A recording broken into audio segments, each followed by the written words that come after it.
Bonjour à tous et toutes. Voilà plusieurs semaines que je n'ai pas fait de vidéo. Je, je reviens vers vous aujourd'hui parce qu'il y a eu plusieurs messages qui vont dans le même sens. Et je me suis dit, tiens, pourquoi pas partager mon expérience sur le thème. Ce thème, c'est comment vivre notre quotidien et la transition de notre vie quand notre conscience se transforme. Le milieu du supramental a apporté euh, pas mal de notions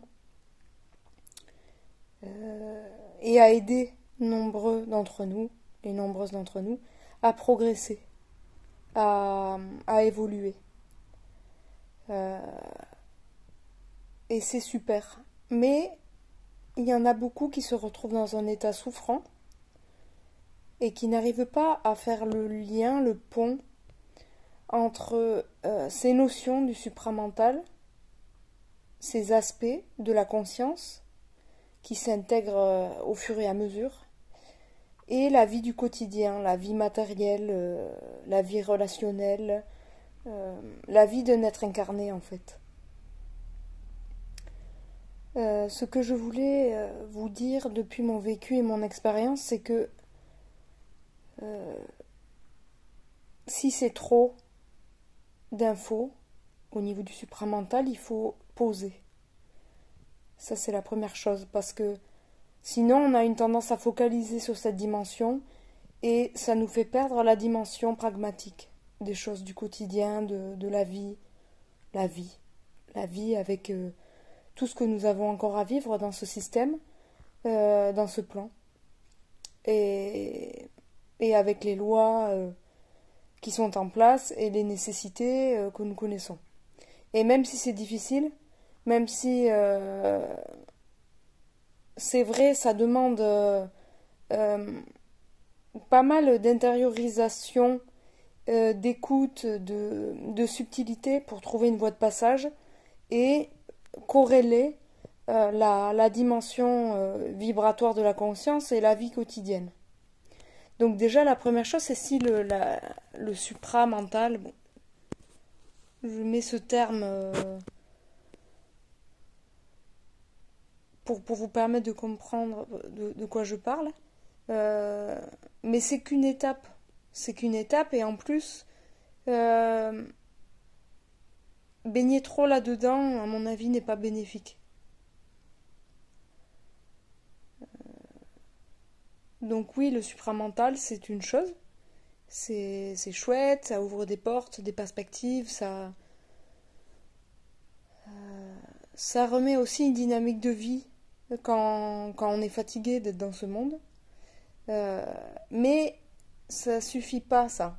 C'est-à-dire que après, il faut arriver à vivre cette double dimension dans notre vie, c'est-à-dire je continue mes projets, je continue à incarner l'être que je suis de la manière dont j'ai envie de le faire.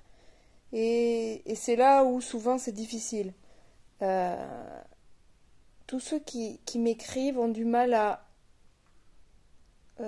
faire descendre quelque part les notions, les aspects du supramental qui ont été développés ou partagés par Bernard de Montréal, par Iso, par toutes ces personnes qui ont abordé cette dimension de la conscience. La difficulté, elle apparaît dans le fait de l'incarner vraiment. Il y a une séparation. Il y a d'un côté le supramental et ce qui en découle et la compréhension mentale des choses, et il y a la vie à côté, la vie qu'on a.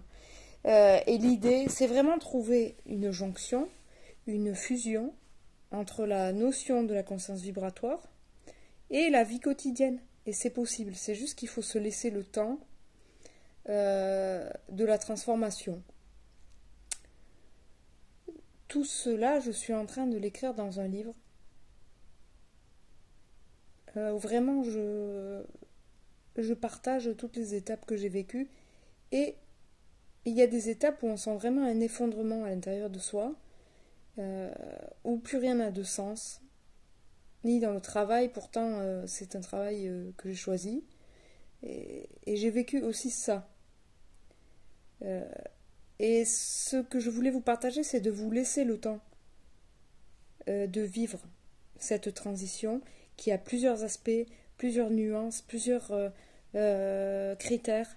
Mais prenez le temps de noter, d'écrire ce que vous ressentez, euh, toujours dans l'idée de mettre en perspective l'expérience pour en faire une opportunité de croître et ne pas retomber dans la posture de victime, de subir finalement le processus initiatique, subir l'intégration de l'énergie supramentale, parce que c'est quand même un processus vibratoire, énergétique, qui transforme toutes les structures psychiques, psychologiques, qui transforme tous les rapports, toute l'histoire, tout, ça transforme tout.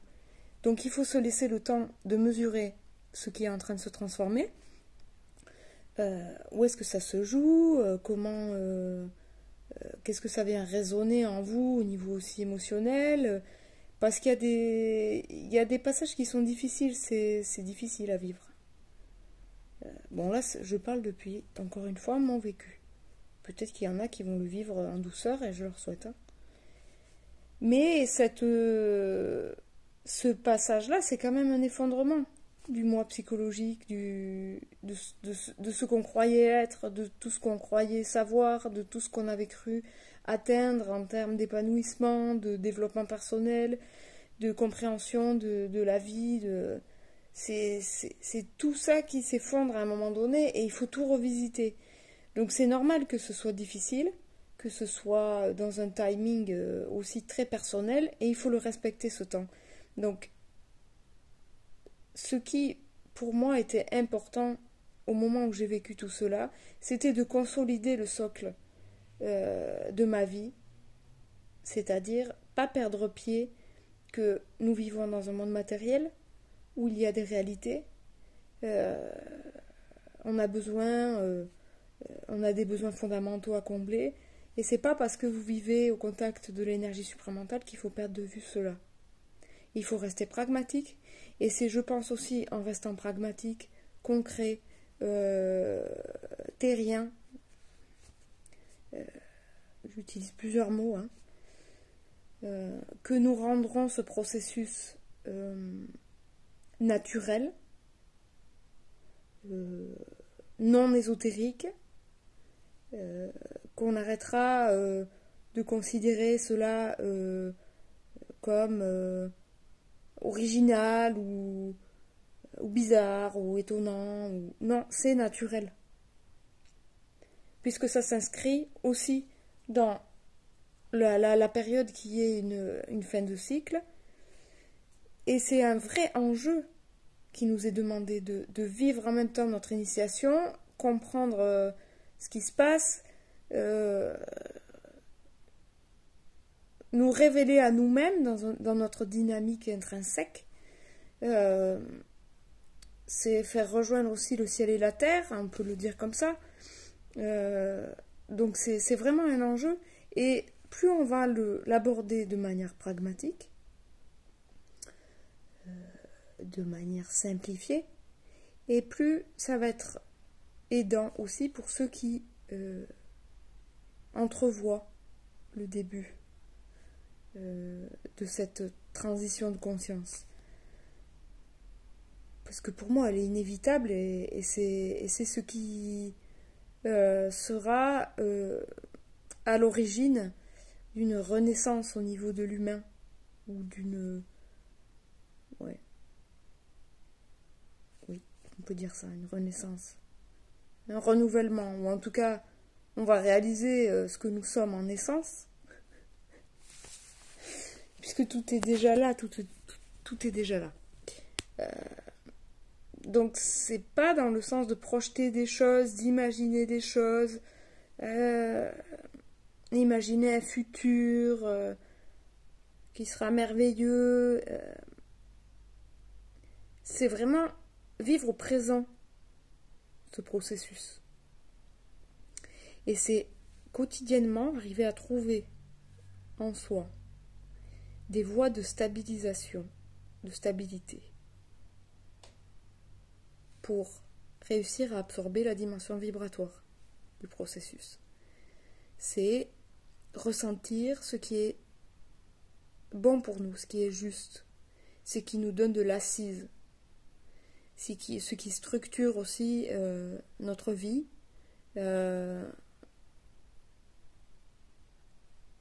connaître pour soi ce qui permet un retour à l'intériorité, au calme, au centre. Voilà, donc connaître ce qui vous fait du bien, tout simplement, et le faire. Parce qu'il y en a beaucoup qui savent ce qui est bon pour eux et qui ne le font pas. Donc je sais ce qui me fait du bien, je sens mon taux d'énergie, je sens quand je dois réajuster, je sens quand je dois me reposer, je sens quand je peux entreprendre quelque chose, je sens que ce n'est pas le temps d'entreprendre. Et ça, c'est vraiment une dynamique quotidienne à ressentir, à percevoir et après à incarner.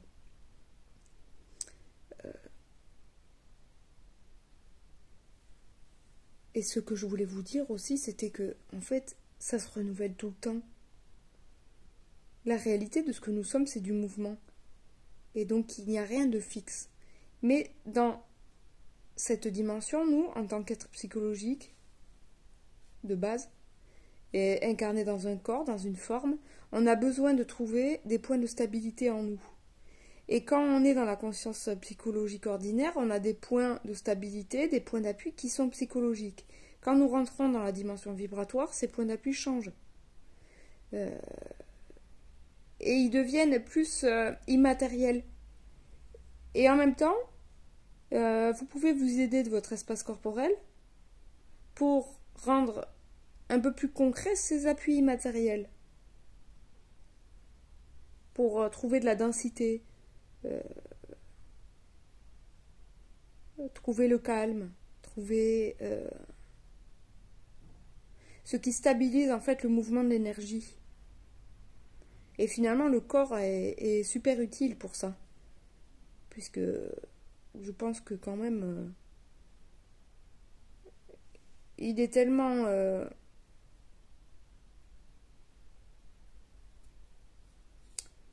changeant, parfois imprévisible, douloureux,